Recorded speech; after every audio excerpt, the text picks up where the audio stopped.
Hi again, everyone. Welcome to another installment of Criticisms of Lutheranism. We're looking at 1 Peter 3 today and what it teaches us about baptism. So I'm going to start at verse 20 of chapter 3 and then go through verse 21.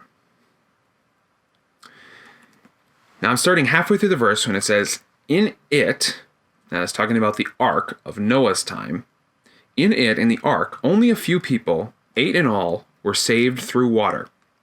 And this water symbolizes baptism that now saves you also.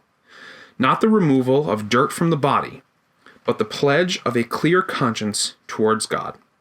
It saves you by the resurrection of Jesus Christ. Okay, so first of all, we have to understand the picture of Noah. The Old Testament story of Noah's Ark, you probably have heard it before, is a story of 8 people, Noah, his wife, his 3 sons, and their 3 wives, all getting into a boat and being saved as God floods the entire earth and wipes out all the evil that is happening on earth.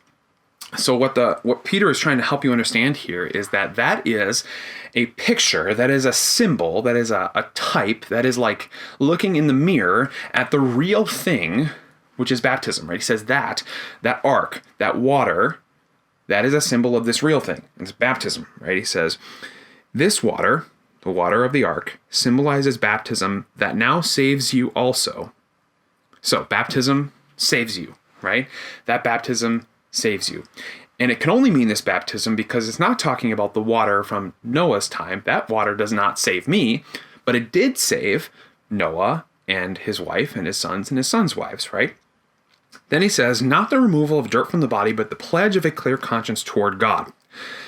Now, you miss this a little bit if you're reading this in the English text, but in the Greek text that this was originally written in, the phrase removal of dirt from the body is really interesting because there's 2 words in Greek for body. There's the Greek word soma and the Greek word sarx. Soma would be like a word like my actual physical this, like the thing that is me, my body, if you will.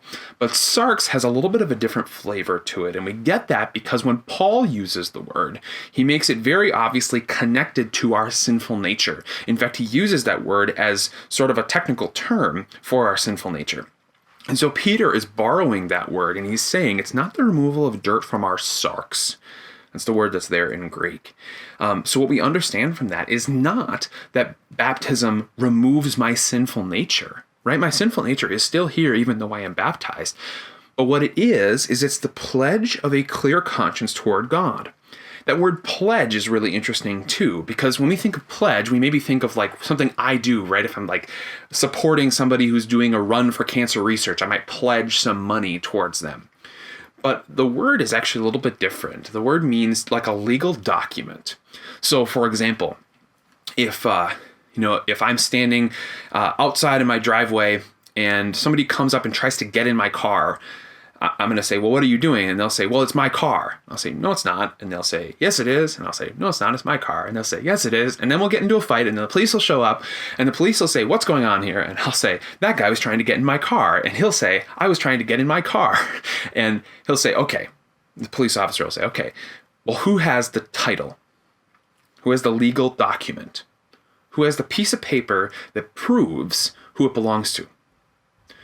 That's what Peter says baptism is. He says baptism is the legal documentation to a clear conscience before God.